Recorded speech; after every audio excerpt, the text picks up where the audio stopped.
Hi hello నమస్తే welcome to our channel. నేను మీ అనుష. ఈరోజు మనతో పాటు ఉన్నారు plastic and cosmetic surgeon from Kim sunshine hospitals నుంచి డాక్టర్ నిశాంత్ గారు ఉన్నారు. ఈరోజు గైనకోమాస్టియా అంటే ఏంటి, అసలు ఎవరికి యూస్ఫుల్, ఇది ఎందుకు చేయించుకోవాలి తెలుసుకునే ప్రయత్నం చేద్దాం.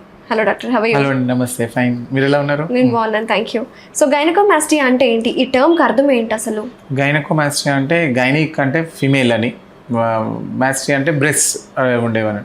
అంటే మేల్స్లో ఫిమేల్ లుకింగ్ బ్రెస్ట్ ఉంటే వీ కాల్ ఇట్ గైనకోమాస్టియా. అంటే male breast, gynecomastia is nothing but male breast tissue. మేల్స్లో they don't be any breast tissue ఉంటుంది, వీ కాల్ ఇట్ చెస్ట్. అట్లాగా కొంతమంది మగవాళ్ళలో కూడా కొంచెం ఆడ్గా, కొంచెం ఇబ్బందికరంగా చెస్ట్లో కూడా డ్యూరింగ్ ప్యూబర్టీ అప్పుడు, అంటే యుక్త వయసు ఉన్నప్పుడు, టీనేజర్స్ స్టార్టింగ్లో టైంలో కానీ, లేదా అదర్ ఏమన్నా కొన్ని మెడిసిన్స్ తీసుకునే వాళ్ళల్లో కానీ, లేదా వన్స్ వాళ్ళ హార్మోన్ లెవెల్స్ తగ్గినా కానీ ఒక 40 years తర్వాత అట్లా కూడా వాళ్ళలో జస్ట్ ఏం లేకున్నా కానీ ఫ్యాట్ డిపాజిషన్ వల్ల కూడా చెస్ట్ ఆడ్గా పెరిగిపోతూ ఉంటుంది.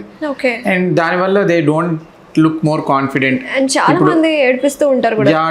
అవునవునవును, కాలేజ్లో ఏడిపిస్తూ ఉంటారు. నేను చూసిన వాళ్ళలో అయితే కొంతమంది స్కూల్కి వెళ్ళను అని వచ్చిన వాళ్ళు కూడా ఉన్నారు. ఎగ్జామ్స్ పెట్టుకొని ఇంటర్ బాబు ఒక అబ్బాయి వెళ్ళానంటే పేరెంట్స్ తీసుకొచ్చారు. ఏంటి రీజన్ అని అంటే అన్ని షర్ట్స్ అన్ని పడేస్తున్నాడు అంటే, కొత్త షర్ట్స్ కొంటూ ఉంటాడు. ఏంటంటే మోర్ లూజ్ షర్ట్స్ వేసుకోవడానికి అట్లాగా స్కూల్కి కానీ కాలేజ్కి మోర్. ఇంకా ఎప్పుడంటే స్కూల్లో 7th standard 8th standard తర్వాత ఇది తెలుస్తూ ఉంటుంది, వాళ్ళ బాడీని అండర్స్టాండ్ చేసుకుంటూ ఉంటారు. రెస్ట్ ఆఫ్ ద ఫ్రెండ్స్ అందరూ కొంచెం ఎక్కిరిస్తుంటారు అది అని చెప్పేసి. ఏదో ఓపెన్ స్పోర్ట్స్లో వెన్ షర్ట్లెస్గా తిరగాలి అట్లాగే ఉన్నా కానీ, స్విమ్మింగ్స్కి వెళ్తున్నప్పుడు దే ఫీల్ లెస్ కాన్ఫిడెంట్. కొంతమంది ఈవెన్ వాళ్ళు ఉద్యోగం చేసుకునే ఏజ్కి వచ్చాక టీన్స్లో before marriage or something they feel odd ఉన్నప్పుడు then they will come for medical help కోసం they will reach out. So ఈ గైనకోమాస్టియా అనే కండిషన్ ఎందుకు వస్తుంది? డ్యూ టు హార్మోనల్ ఇంబ్యాలెన్స్ ఏంటండి? యూజువల్లీ హార్మోనల్ ఇంబ్యాలెన్స్ వల్ల వస్తుంది. యూజువల్లీ మనకి ఈ ప్యూబర్టీ టైంలో ఈ మేల్స్లో కూడా ఫీమేల్ హార్మోన్స్ ఉంటాయి, మేల్ హార్మోన్స్ ఉంటాయి.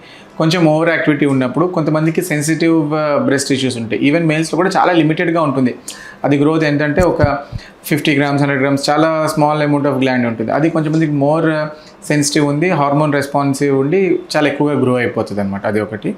అండ్ కొంతమందికి జస్ట్ ఫ్యాట్ డిపాజిషన్ ఎక్కువైనట్టే, ఫ్యాట్ కూడా అన్ని ప్లేసెస్లో చేరినట్టు అది కూడా ఎక్కువైపోయి కొంతమందికి గ్లాండ్యులర్, కొంతమందికి ఫ్యాటీ, కొంతమందికి మిక్స్డ్ కాంపోనెంట్, అట్లాగా 2 రీజన్స్ ఉంటాయి. Is there any genetic factor for this gynecomastia? Genetic factor ఉండొచ్చు, కొంతమందికి ఉండొచ్చు. జెనెటిక్ ఫ్యాక్టర్ కొన్ని క్రోమోజోమల్ అబ్నార్మాలిటీస్ ఉన్న వాళ్ళకి వాళ్ళకు కూడా గైనకోమాస్టియాస్ ఉండొచ్చు. ఓకే. సో ఈ సర్జరీ చేయించుకోవాలంటే మీరు ఫిజికల్ ఎగ్జామినేషన్ ఒకటే ఉంటుందా, లేకపోతే physical examination is mandatory. First చూసిన తర్వాత వెదర్ ఫ్యాట్ ఉందా గ్లాండ్ ఉందా దాన్ని బట్టి ఉంటుంది. ఎందుకంటే మన సర్జరీస్ కూడా లైపోసెక్షన్, గ్లాండ్ ఎక్సిషన్ చేస్తాం. లైపోసెక్షన్ అంటే చిన్న హోల్ పెట్టి అంత ఫ్యాట్ అంతా తీసేయడం. కొంతమందికి ఫ్యాట్ తీసినా కానీ సరిపోకుండా గ్లాండ్ ఎక్కువగా ఉంది అని అనుకుంటే కొన్ని specialised VASER liposuction, ultrasound assisted liposuction ఉంటాయి, వాటితో కూడా గ్లాండ్ తీసేయచ్చు. లేదా కొంతమందికి చిన్న కట్ చేసి గ్లాండ్ కూడా తీసేయాల్సి ఉంటుంది. మరి కొంతమందికి బాగా స్కిన్ ఎక్కువైపోతే స్కిన్ కూడా sometimes we will excise.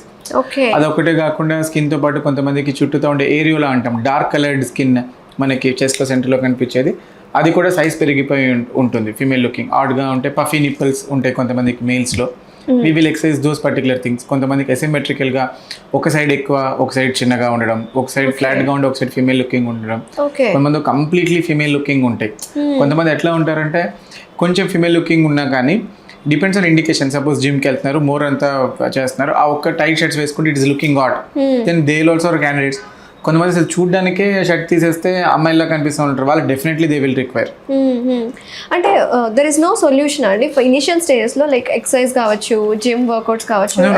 As I said it is glandular tissue అన్నాను కదా, glandular tissue doesn't go away with any ఎక్సర్సైజ్తో. ఎందుకంటే ఫ్యాట్ అయితే కొంచెం టు అన్ ఎక్స్టెంట్ తగ్గచ్చు, కానీ గ్లాండ్యులర్ టిష్యూ హార్మోన్ సెన్సిటివ్ ఉండేది that doesn't go with any kind of exercise or diet. అంటే దాంట్లో ఉండే ఫ్యాటీ కాంపోనెంట్ కొంచెం తగ్గచ్చు కానీ బట్ ఓవరాల్ అయితే పోదు. ఓకే, ఓవరాల్ స్ట్రక్చర్ అయితే అలానే ఉంటుంది కానీ బట్ ఓవరాల్ స్ట్రక్చర్ అట్లాగా ఉంటుంది. అండ్ కొన్నిసార్లు మనకి బాగా మోర్ అథ్లెటిక్ ఇండివిజువల్స్లో స్టిరాయిడ్ అబ్యూస్ చేసే వాళ్ళలో కూడా చూస్తాం, స్టిరాయిడ్ రిలేటెడ్ కూడా గ్లాండ్ సైజ్ పెరిగిపోయేట్లాగా ఉంటారు. అట్లాంటి వాళ్ళకి కూడా వీడు. సో దీనికి సొల్యూషన్ వర్కౌట్స్ కావచ్చు, డైట్ తీసుకున్నా సరే లేదు. అసలు usually most of the patients they come to us after diet and exercise only. అది చేసినా కానీ particularly this is looking odd, అంటే నేను ఇందాక చెప్పాను కదా కొన్ని కిడ్స్లో వచ్చేవాళ్ళు దే ఆర్ ఒక 30% ఆఫ్ గైనకోమాస్టియా ప్రాబ్లమ్ వచ్చేవాళ్ళు ఉంటే 60-70% ఆర్ నార్మల్ మన బయటని కనిపిస్తున్న males they are not confident about themselves because ఈ చెస్ట్ అనేది ఆడ్గా కనిపిస్తుంది. టైట్ షర్ట్స్ వేసుకున్న జిమ్కి వెళ్ళినప్పుడు టైట్ షర్ట్స్ వేసుకుంటే ఇట్ ఈస్ పాపింగ్ అవుట్ అట్లా కనిపిస్తున్న వాళ్ళు దే ఆర్ ఆల్రెడీ ఫిట్గా ఉంటారు. ఓవరాల్ బాడీ అంతా కూడా మస్కులర్ కూడా ఉంటుంది. దానిపైన muscle they want to grow but not breast కదా, ఎస్ ఆ సబ్క్యూటేనియస్ ఫ్యాట్ ఆర్ గ్లాండ్ ఎక్కువ ఉన్న వాళ్ళకి then they are candidates. Okay. So ఈ ప్రొసీజర్ అనేది ఎన్ని రోజులు పడుతుంది? లైక్ డే ఇన్ ప్రొసీజర్ అయినా? కొన్నిసార్లు వెరీ బైనటల్లో డే కేర్ కూడా చేసి పంపిస్తాము. కొన్నిసార్లు అవేక్ సర్జరీ కూడా చేస్తాం. అక్కడే కంప్లీట్గా నంబింగ్ సొల్యూషన్ ఇంజెక్ట్ చేసేసి అవేక్ ట్యూమర్స్ అండ్ టెక్నిక్లో కూడా చేస్తాం కొన్ని సెలెక్టెడ్ క్యాండిడేట్స్కి. కొంతమందికి అండర్ జెనెస్థీషియా ఇచ్చి 1 night స్టే ఉంచి నెక్స్ట్ డే డిశ్చార్జ్ చేసి పంపించేస్తాం. More or less they can go back to their work except for their workouts part. Gym వర్కౌట్స్కి ఒక 3 months వరకు చేయొద్దు అంటాం. That to particularly chest workouts చేయొద్దని చెప్తాం. Other kinds of workouts they can do. Is there any specific diet ఏమైనా follow అవ్వాలంటారా? Diet like anything normal healthy balanced diet they should follow after these surgeries. And నార్మల్గా any తర్వాత ఎక్సెసివ్గా food తినేస్తూ ఉంటే diet excess if they are not under control ఈ surgeries ఏం చేసినా they will reverse back and come again. Very nice doctor, thank you so much. Sure. Namaste.